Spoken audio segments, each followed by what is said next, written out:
नमस्कार। पुण्य श्लोक एलवाई शो में हमने देखा आज के एपिसोड में कि गंगूबा अपने आदमी माधव से सारी बातें जान जाते हैं, जहाँ जहाँ मालेराव गए थे और क्या क्या किया था, क्या क्या वो था जो नहीं करना चाहिए था मगर वो भी किया, सब जान जाते हैं। फिर कहते हैं ये तो बहुत गलत बात है, और फिर ये भी कहते हैं माधव से कि याद रखना ये बात किसी और तक ना जाने पाए। क्यों? क्योंकि वो चाहते हैं कि मालेराव सुरक्षित रहे, इसलिए वो कहते हैं मन ही मन यदि ये बात देवी अहिल्या तक पहुँच गई तो मालेराव और मालवा की ये बहुत गलत जो हरकत है ये सबके सामने आ जाएगी।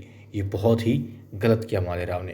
खैर फिर वहाँ दिखाते हैं तुको जी काम कर रहे होते हैं अपने कक्ष में, और आती है रकमा लेकर के उनके लिए निहारी और कहती है पत्नी निहारी ले खड़ी है और आप काम में व्यस्त हैं, क्या कर रहे हैं? तो कहता है ये देवी अहिल्या कागजात हैं, वो अपनी जो उनकी संपत्ति है बेच रही है। क्यों बेच रही है? तो बताते हैं कि जल परियोजना को पूरा करने के लिए, क्योंकि धन जुटाना होगा इसलिए वो अपनी सारी संपत्ति बेच रही है। तुको जी कहते हैं रकमा से उत्साहित होकर के देखा देखा ये है रानी अहिल्याबाई होलकर जो अपना सब कुछ लुटाने को तैयार हैं बस मालवा की जनता के लिए। तभी देवी अहिल्या आ जाती हैं और तुको जी से कहती हैं तुको जी अरे फिर देखती है निहारी, वाह ये मेरे लिए लाओ ना। अब रकमा समझ जाती है कि कोई बात है जो बताना चाहती है मगर रकमा के सामने नहीं। मन ही मन कहती है कि बहुत चालाक है देवी अहिल्या। अब तुको जी कहते हैं अरे रकमा सुना नहीं तुमने, लाओ ना अपने हाथों से जो तुमने बनाई है लाओ देवी अहिल्या के लिए भी। ठीक है, रकमा बाहर चली जाती है और कान लगा के सारी बातें सुनती है। देवी अहिल्या बताती है तुको जी से कि अच्छी खबर नहीं है, उस लड़की को यहाँ से भगाने की कोशिश की गई, उसका नाम है नर्मदा। नर्मदा नहीं कहती, असली नाम नर्मदा ही है उसका, और यशवंत को भेजा है उसके गांव में सारी खबर लाने के लिए। वो लाते ही होंगे, लेकिन कोई है महल में जो उसको नुकसान पहुंचाना चाहता है। अब सारी बातें जान चुकी होती हैं। फिर देवी अहिल्या बात करती है तुको जी से और इसी मसले पर जो कागजात हैं तैयार कर रहे हैं ज़मीन जायदाद वाले उस पर, और वहाँ वो सुन करके सारी बातें पहुँच जाती है रकमा मालेराव के पास में और कहती है लो तुम्हारे लिए कुछ लाई हूँ। अब थाल पे से पर्दा हटाती है, मतलब कपड़ा हटाती है, तो क्या देखते हैं मालेराव, उसमें सिर्फ और सिर्फ चाशनी होती है। तब वो कहती है तुम्हें पसंद है ना रसगुल्ले? वो कहती है रसगुल्ले पसंद नहीं तो सिर्फ चाशनी है, बिना रसगुल्ले का चाशनी का क्या मतलब? वो कहती है बिल्कुल ऐसा ही है, देवी अहिल्या ने सारा बंदोबस्त कर लिया है, वो अपनी ज़मीन जायदाद बेच रही है जल परियोजना के लिए, और ये जल परियोजना वो तुम्हारी मोहर के बिना, तुम्हारी सहमति बिना पूरी कर रही है। यानी तुम अपना रसगुल्ला उसमें डालो या ना डालो, मगर चाशनी तैयार है और रसगुल्ला वो खुद बना रही हैं। ठीक है, तभी आ जाती हैं पीछे से मैनाबाई और कहती है कि आप तो मालेराव को, राजकुमार को भड़का रही हैं देवी अहिल्या के खिलाफ। वो कहती नहीं ऐसा नहीं है, समझाती है कि भाई देखो पहले वाड़ा किसका था अब किसका, और अब तुम्हारा होगा, तो तुम दोनों समझो इस बात को, और मैं तो मालेराव का हित ही चाहती हूँ। खैर मालेराव गुस्सा होता है और यहाँ पर मैनाबाई नहीं समझना चाहती, जो वो समझाना चाहती है जिस तरीके से, बल्कि उसे ही समझा देती है। खैर बात उसकी समझ में नहीं आनी थी कि वो जो कर रही है गलत कर रही है, मालवा के खिलाफ भी है, मालेराव के खिलाफ भी है और देवी अहिल्या के खिलाफ भी है, तो ऐसा ना करे।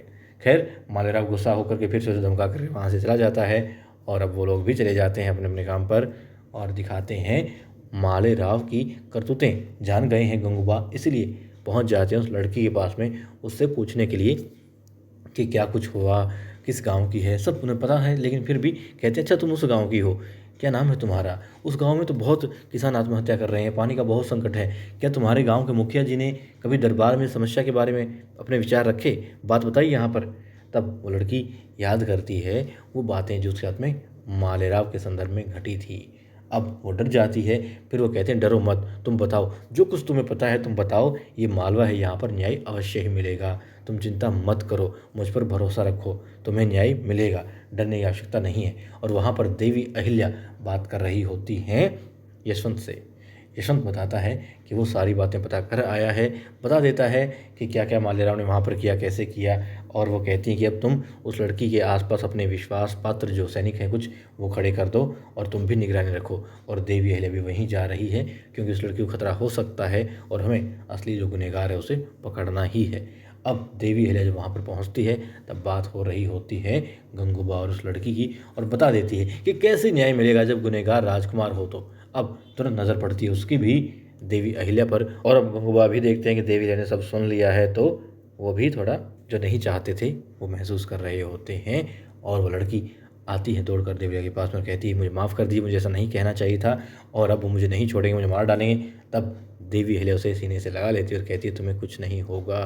अब गंगूबा बेचारे मन ही मन कर रहे थे, इसी बात का डर था अब मालेराव खतरे में है। और यकीनन मालेराव क्योंकि जान चुका होता है कि देवी अहिल्या अपनी संपत्ति बेच करके जल परियोजना को पूरा करना चाहती है, इसलिए पहुंच जाता है उन लोगों के पास में जो कि सारा लेखा जोखा रखते हैं। उन्हें बता देता है कि मालेराव के तरीके से काम होना चाहिए, सजग हो जाओ। और सजग यूँ रहना है कि कोई भी संपत्ति यहाँ पर बिके, कोई बेचने आए खरीदने आए तो सारी खबर मालेराव को होनी चाहिए। और यदि देवी अहिल्या है वो कोई भी ज़मीन जायदाद, कोई भूमि का टुकड़ा, कोई उनका उपहार सम्मान में मिला कोई पदक या कुछ भी, वो कुछ भी बेचने आए और या फिर कोई दस्तावेज यहाँ पर आए तो तुरंत बताना है मालेराव को। और आप लोग हस्ताक्षर नहीं करेंगे, मोहर नहीं लगाएंगे, क्योंकि वो चीज़ अब मालवा की है और मालवा को कौन संभाल रहा है? मालेराव संभाल रहा है। तो तुम्हें कुछ नहीं करना है और कोई भी निर्णायक हो या फिर उसकी कीमत लगाई जाए तो सब देवी अहिल्या नहीं कर सकती। अब एक बोलता है लेकिन सरकार नियमों के हिसाब से तो, अब वो गुस्सा हो जाता है, नियम जो हम बनाते हैं, जो हम कहते हैं वही नियम है। तभी पीछे से देवी अहिल्या बोलती हैं कि मालेराव क्या कर रहे हो तुम? जो तुम कर रहे हो वो क्या है? अब साथ में होती नर्मदा, और नर्मदा को देखते ही तुरंत मालेराव समझ जाता है मालेराव। अब देखेंगे आने वाले एपिसोड में किस तरीके से वो खुद का बचाव करता है या फिर आक्रामक रूप धारण करके फिर से कुछ ऐसा कहता है जो उसे नहीं कहना चाहिए, कुछ ऐसा करता है जो उसे नहीं करना चाहिए।